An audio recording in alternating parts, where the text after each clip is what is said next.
भौजो खेलो तायांगनावा शिवा गुरु के दिहलो लानावा हो भौजो खेलो तायांगनावा खेलो तायांगनावा भौजो खेलो तायांगनावा खेलो तायांगनावा भौजो खेलो तायांगनावा है शिवा गुरु के दिहलो लानावा हो भौजो खेलो तायांगनावा शिवा गुरु के दिहलो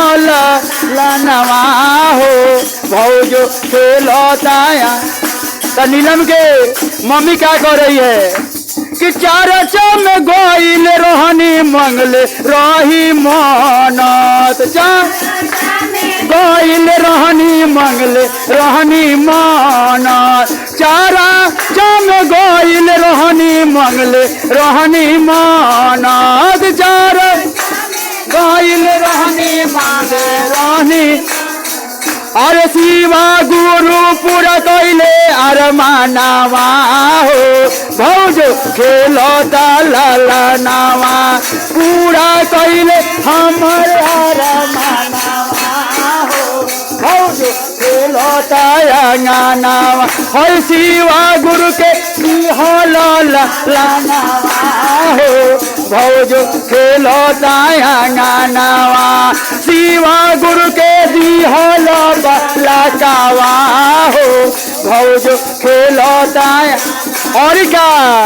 अरे बबुआ के दादाजी तो बड़ा खुशा भइले बबुआ दादाजी तो बड़ा खुशा अरे बड़ा खुशा भइले हो बड़ा खुशा भइले बड़ा खुशा भइले हो बड़ा खुशा अरे चारा में नामावा के घोषणा करइले चारा मावा के घोषणा कर अरे पूरा कैले शिव गुरु अरमानावा हो भौजो खेलो तायांगनावा शिव गुरु पूरा कैले अरमानावा हो भौजो तब घर के मम्मी के गोद में ले अरे शिवा गुरु के दिहलो लानावा हो भौजो खेलो तायांगनावा शिवा गुरु के दिहलो लानावा हो भौजो खेलो ताया। और क्या तो बबुआ के मम्मी के दीजिए अरे बबुआ के पापा जी तो बड़ा खुश भइले बाबू गीता बड़ा खुश भइले बड़ा खुश भइले हो बड़ा खुश अरे धारावा में शिव गुरु के चारा चकर वाले घर शिव गुरु के चारा ले पूरा कैले हमरे अरमानावा हो भौजो खेलो तायांगनावा पूरा कैले हमरे अरमानावा हो भौजो खेलो ताया। अरे शिवा गुरु के दिहलो लानावा हो भौजो के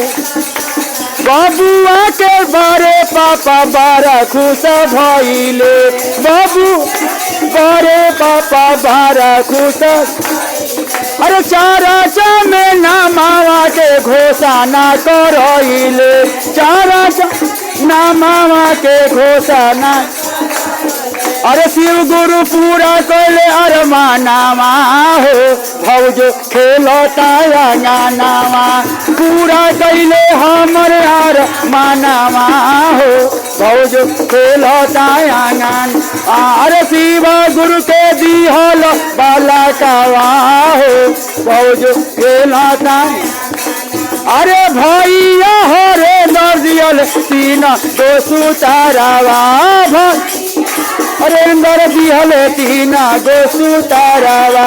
पहिला में गाया मन दूसरा में चरचा पहिला में गाया मन दूसरा में अरे नाम शिवाय करब बारा नामावा हो भौजो खेलता आंगना अरे नाम शिवाय करब बारा नामा अरे बबुआ के छोटकी दादी बारा खुश अरे बबुआ के छोटका दादा बारा रे बारा खुशा भाई ले हो बारा चारा जामे नामा के घोषणा करइले चार नामा के घोषणा अरे धन धन भइले आंगनामा हो भौजो खेलता आंगना अरे धन धन भइले आंगनामा हो भौजो खेलता आंगना अरे शिवा गुरु दिहल बालकवा हो भौजो खेलता आंगनामा शिवा गुरु दिहल बालकवा हो भौजो खेलता आंगनामा